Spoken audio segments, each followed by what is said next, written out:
manimpak yan. Dito muna. Gabal sa may lambiran. So, magandang araw sa inyo mga bukid. Dito tayo ngayon mga bukid sa ating munting farm. At magandang maga po sa inyo. So ngayon po ay halos sa 8 araw tayong hindi nakapasyal dito sa ating munting farm na kalamansian. Dahil nga po sobra po yung naging ulan. At yun nga ating daanan ay pumutik at nagkaroon ng mga sanaw. At lumalim po yung kalsada na aking laging dinadaanan. Lumambot po kaya hanggang doon na lang yung sasakyan natin. Hindi na nakatuloy dito. So ngayong araw po kasi ay medyo mainit na at medyo umuulan-ulan pa rin. Pero maganda-ganda na po ang panahon. At may mga produkto na pwedeng ibenta, no? Dahil nga po nito mga nagdaang araw mga bukid ay stranded po sa mga pier. At yung mga produkto natin dito sa probinsya ng Oriental Mindoro po ay kumbaga ay natambay sa mga pier at hindi po nadala sa kanya-kanyang destinasyon ng pagbebentahan, lalo na't baha din sa Maynila mga bukid. So ngayong araw po ay pasensya po at huli po tayo. Medyo ilang araw tayo na delay dahil hindi po kami makalabas at hindi kami makagawa dito sa ating farm.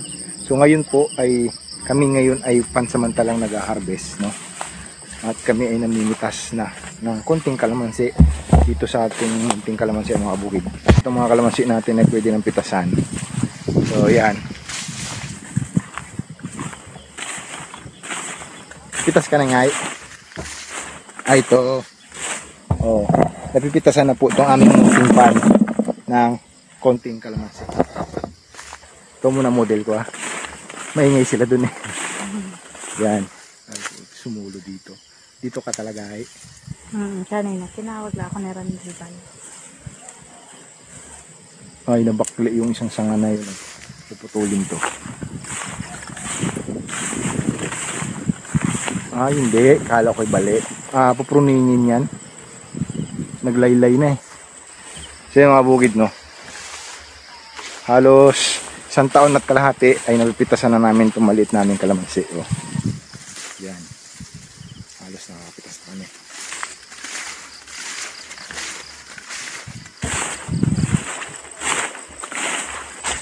Itong nakikita ninyong bagin at pinadaanan natin itong mga bagin mga bukid.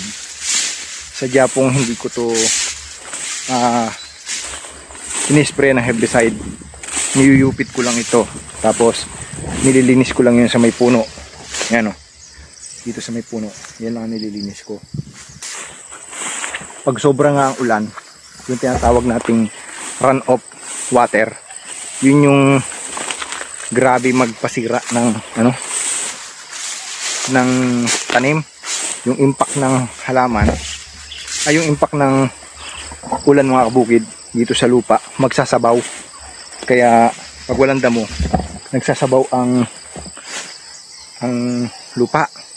Pero itong labas na ito mga bukid, ito ay niyuyupit ko lang gamit ng mahabang kahoy. Tinutumba ko lang yung damo na yan para makahaba ito.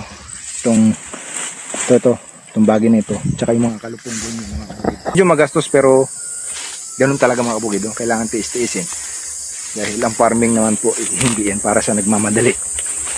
So kailangan magtiis-tiis lang talaga. Kasi pag niratsyada natin ng herbicide ito, nagmamadali tayo. Kapag nasira ang lupa, mahal din kaysa sa gamot ng tao yung ating gagastusin. Kaya po gayahin lang natin yung nature at balansihin lang natin mga bukid. Pwede naman dayain, spray tayo ng konting herbicide. Pero pagka ganito na medyo malalaki na, tulad niya, no? Malalaki na, ay hindi ko na po Minado ako mga bukid na makapal itong damo dito. Pero talagang sipag-sipag lang yan. Tsaga-tsaga lang yan na yupitin at itumba. Lalaki yan. O, tingnan nyo. Malaki na. 1 taon lang ito mga bukid. Kalamansi na to. 1 taon din yan. Hindi pa sira ang lupa ko. Hindi acidic. Kumbaga hindi ho sagasa yung ating lupa. Hindi masyadong balda yung lupa natin. So iniingatan natin yung lupa natin dahil siyempre may mga susunod pang henerasyon yung aking mga anak. Kaya kapag sinira ito, ay wala ho mangyayari. Kailangan nating ingatan yung lupa natin mga bukid. So kaya ganito na lamang ang aking tanim. Malalaki ng lungkong.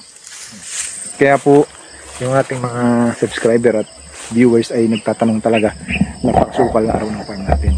So sinasadya ko po yan mga bukid. Sinasadya ko yan.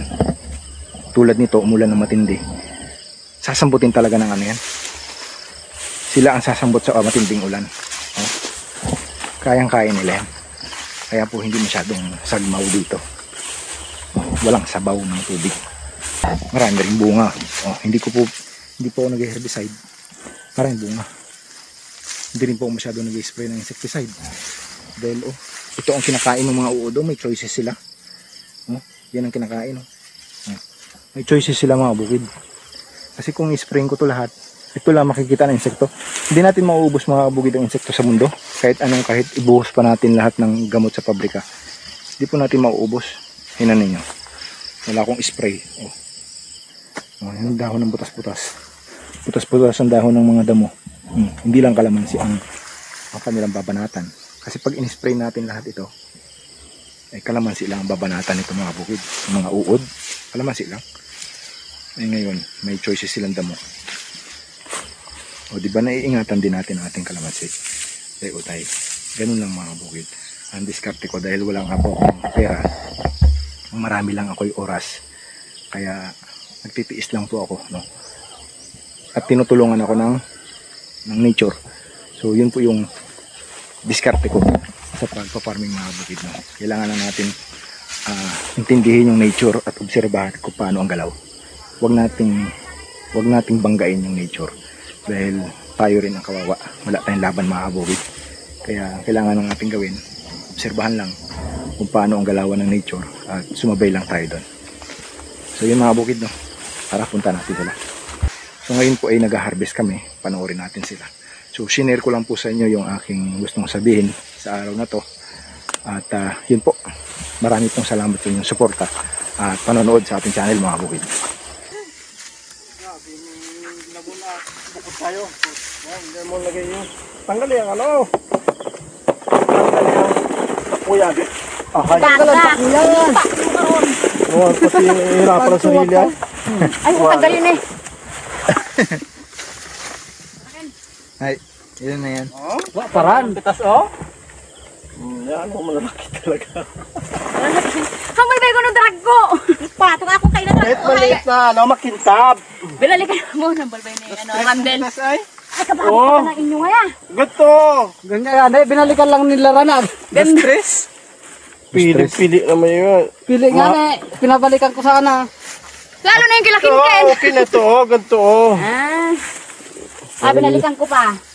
Basta makintab na, ano? Ito balikan mo naman Iba talaga matira. Buko sinali yung akin, no? Oo. So, basta takilo. Oo, tinimbang ko naman. Mainit ba kaya pinalagay ko dito? Oo, pabukal. Mainit? Ay, hindi ko mamaytawid doon, Pamputik. Sira ang daan. Dala lagi ay. Dami do, kaso ano nga itong maliliit. Dala lagi ay. Maliliit yung iba. Yung malalaki pwede na. Mauhaw. Ayan ang naburo no. Kanila dalawang Doon na kaya ay. runag.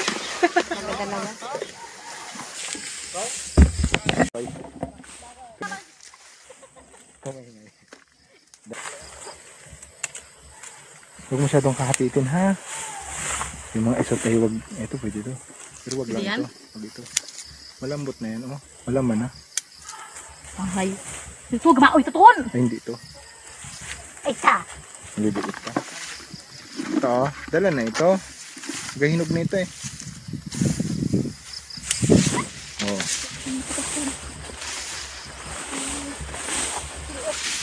Tapos na yan hanggang doon sa may bahay Tapos na kayo hanggang sa may bahay ay. Sagad na kayo doon?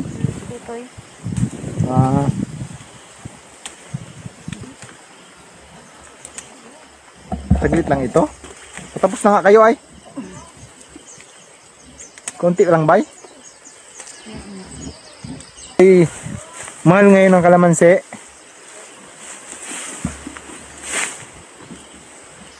Baka bumagsak. Magadami yan sila. Marami rin may kalamansian dito eh. Oh. Ito yung baginan. Ito na yung baginan na bukid. Yan. Baginan na ito. Oh. Antay ano ito. Oh, ang ganda ng senyorita natin, Del. Ba't di pa pinutol yun? Ba't pinutol na yan?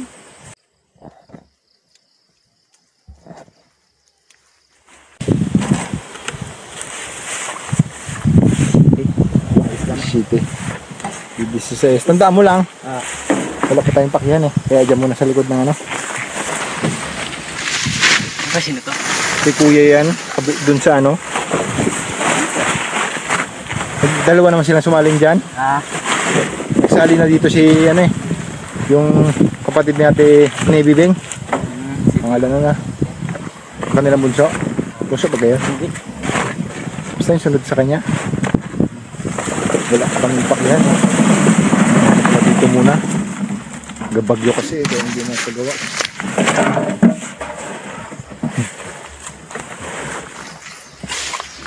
Wala pa kasi kaming pakyan mga kabukid. Kaya doon muna sa likod ng lumang sasakyan. Ay gabagyo kasi. Dapat nung isang linggo nasimulan na namin maggawa ng kubo-kubo at ng pakihan.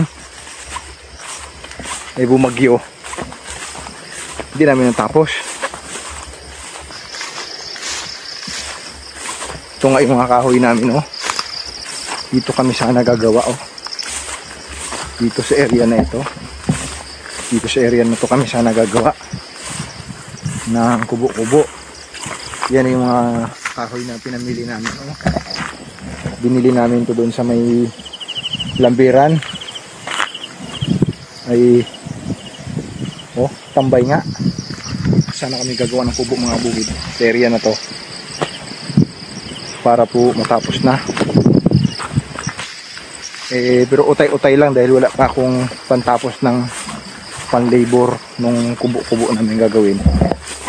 Oh, nakatig-dalawa na yung mag-ama oh. Nakatig-dalawa na silang crates. Oh. Dahil dito sa area na to medyo malalaki na ang puno. Ay nag-uutay-utay kami mga bukid na sana ay makaipon na. Oh, nagtira pa na apelyido eh. Meron pa dito eh. Oh. Nag-uutay-utay kami ng pitas para kahit pa paano ay meron kaming pang-pabubong. Bibili kami ng pambubong ng aming kubo. Ilang hirap nga dito at wala kaming wala kaming masilungan. Kaya po nag-ipon kami. Nung makaipon ako, sumahod ako sa YouTube mga kabugid eh. Salamat po sa inyo. So, ito lang pangalawang beses pa lang ako sumasahod sa YouTube. So, yun nga, binili ko ng kahoy. At ngayon naman, pambubong. Ito, nakatapos kami ng pitas dito, bibili kami ng bubong.